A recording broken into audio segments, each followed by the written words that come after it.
Chapter 2, Lesson 2 of Advanced Algebra. We're going to look at how to graph an equation when it's in point-slope form. Remember, to graph a line, we need 2 points that determine the line. This equation doesn't give us 2 points, it gives us just 1 point, and then it gives us the slope. But we can use the slope to get our second point because we know that a slope is rise over run. Remember, the equation itself gives us the coordinate of a point. The x-coordinate is here, the y-coordinate is here. So we can determine the coordinate of one point by doing that. Then going from that point, we can use the slope, the rise over the run, to determine the other point. Now remember, if slope is negative, the line is going to be going down from left to right. And when we have rise over run, if it's negative, one of the two values is negative, not both. Either the rise is negative and the run is positive, or vice versa. Meaning you could go up, that's positive, and left, that's negative. One is positive, one is negative. Or you can go down, that's negative, and right, that's positive. One is positive, one is a negative. But it's very important to remember that only one of them is negative. And the way to remember if you've done it right is negative slopes go down from left to the right, the graph. And if it's positive, the slope, the graph will go up. Alright, so let's do a few examples here. So here we have the equation y minus 3 equals 2 times the quantity x plus 3. Now we can get the x-coordinate from here. Remember, this should be minus, and then I have the x-coordinate. So because this is plus, this coordinate must be negative in order to make that positive. And then here it's minus the y-coordinate, so that's a 3. So the coordinate of the point that I get from point slope is negative 3, 3. So we're going to go ahead and graph that point first. So make sure we label our axes. Make sure we put a scale on each axis. And then we go ahead and graph negative 3, 3. Now I notice my slope is positive, which means my line is going to be going up. So I use that just so when I put the label on here, I try to make it so it's out of the way of my line.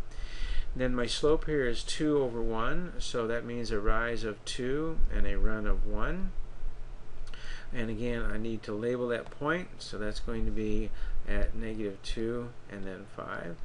And then I go ahead, I have my 2 points now, so I can use those 2 points to go ahead and graph my line and draw my line on my graph.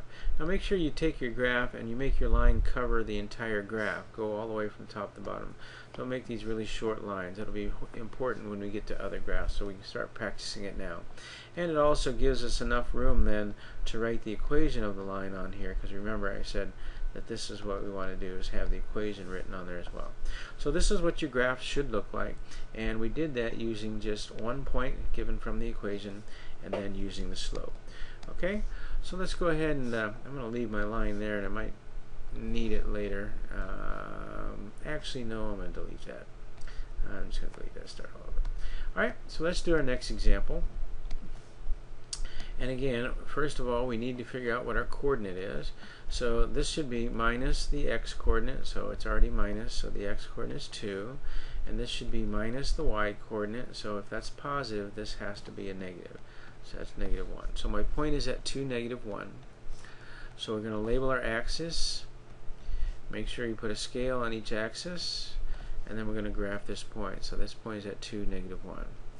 Now again, the slope is positive, so my line should be going up from right to left to right. So I'm going to use that to just kind of put my label down here so it'll be out of the way. Now my slope is 1/2, so that's a rise of 1 going from the point I graphed. A rise of 1, a run of 2 puts me right there at 4, 0. So I have my 2 points, so now I can go ahead and use those 2 points to graph my line. And it's going to go through there like this. Alright, and make that line go all the way across. So that gives me enough room, then I can go ahead and write the equation of my line on my graph, x minus 2. So this would be the equation of my line, or the graph of my line using point slope. So I'm going to go ahead and do one more example. Oops. So here's my equation. So again, I want to know what the coordinate is. So again, this should be a minus, and then my coordinate. So if that's plus, this has to be a negative 1. And this should be a minus, and so for that to be positive, this has to be a negative 4. So I have my point. So I go ahead and graph my equation. put scales and labels on both my axes. So I'm going to graph, excuse me, -1, -4, 1, 2, 3, 4, -1, so that's about right here.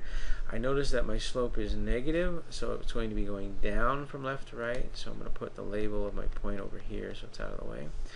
Now, the slope is negative, so remember we said we can either go up 3 and left 4, one's positive, one's negative, or we can go down 3 and right 4, either way.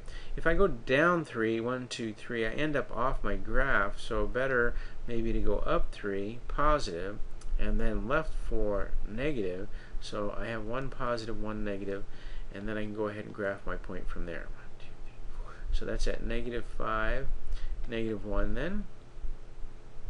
And so I have my 2 points, so I can use those 2 points then to go ahead and draw my line. So let's see, the line is going to go down like this, right? And then we go ahead and write the equation on here. So y plus 4 is equal to, whoops, not yet, -3/4 times the quantity x plus 1. So that's how you graph equations using point-slope form. Graph the point, use the slope to get the other point, then go ahead and make sure you have all the conventions on there that we talked about in class.